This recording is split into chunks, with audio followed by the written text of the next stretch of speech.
আমার মনে হয় কি দুলে ভাই, এসব কথা আপনি আপনার শালাক গিয়ে কবেন। মুরগি জবাই দিতে হলে তো সেই দিবি, তাই না? আমি কব? আমি কি জন্য কব? অসম্ভব। আমি আলমগীর হোসেন বিয়ে জাস্ট খালি আজকের দিনটা দেখব। যদি আপ্যায়নের যথাযথ উপযুক্ত পরিবেশ সৃষ্টি না হয়, যদি উন্নতি না হয়, তাহলে পরে এখান থেকে চলে যাব, গো হয়ে যাব, গো তো গো, এমন গো আর নট কাম। কেউ আমাকে ঠেকাবার পারবে না।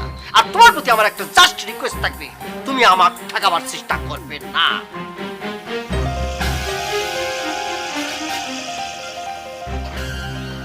শিক্ষার কোনো মর্যাদা নেই। একজন শিক্ষিত মানুষে কিভাবে সম্মান করতে হয় সেটাও জানে না। অশিক্ষিত বর্বর কথাকার। কোথায় বিয়ে করেছি না করেছি। আমি কি করবো ক? তুই তো কানে দেখছিস বোন রে, কাদাকাটি বন্ধ করে তুই আমার কথাটা চিন্তা করে দেখ। আমাকে তুমি কি চিন্তা করে করছো আতিকুল ইসলাম? তোমার কি ধারণা আমি কি তোমার কাছে এখানে পাতে চলে আসি? তুই কি ধরনের কথা কলু? আমি কি সে কথা কইছি নাকি? এই যে তুই কাদাকাটি করে দুলে ভাইয়ের সাথে করে নিয়ে আইছু, দুলে ভাইয়েরও তো উচিত ঈদে তার ভাই বোন সহ তাগরে বাড়িতে ঈদটা করা। কি উচিত না তুই ক? বাহ, খুব তো দুলে ভাই উচিত অনুচিত জ্ঞান দিচ্ছ তুমি। তাহলে ভাই তোমার কি উচিত না তোমার যে একমাত্র বোন আমি, আমাকে ঈদ করা? আমার তো বাপ মা কেউ নাই ভাই।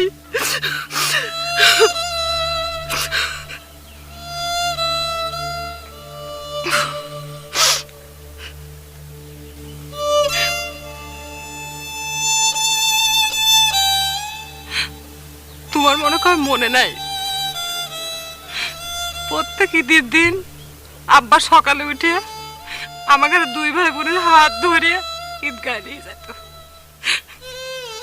তুমি আর আব্বা দুইজন ঈদের নামাজ পড়তে, আর আমি ঈদগার পাশে দাঁড়া থেকে তোমাকে নামাজ পড়া দেখতাম।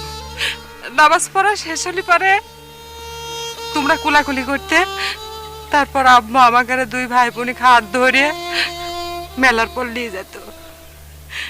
সেখানে বেলুনালা বাসে কিনে দিত। প্রতিবার তুমি কি করতে জানো? প্রতিবার তুমি কইতে কি তোমার বেলুনটা ফাটা ফেলা দিতে, বাসিটাও নষ্ট করে ফেলাইতে, তারপর জোর করে খামসা দিয়ে আমারটা কাড়ে নিতে। আমি যদি তোমার না দিবে চাইতাম, তখন তুমি বাড়ির যায় আমার কাছে আর সেমাই খাইতে না, ঠেকা মারে বসে থেকে কাটতে।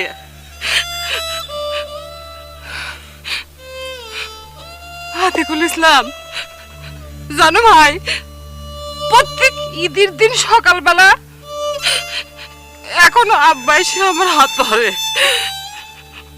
আম্মা বারান্দার পর সীমা নিয়ে দাঁড়া থাকে, অন্য কিছু লোভে না। ঈদের দিন সকালে আব্বা আম্মার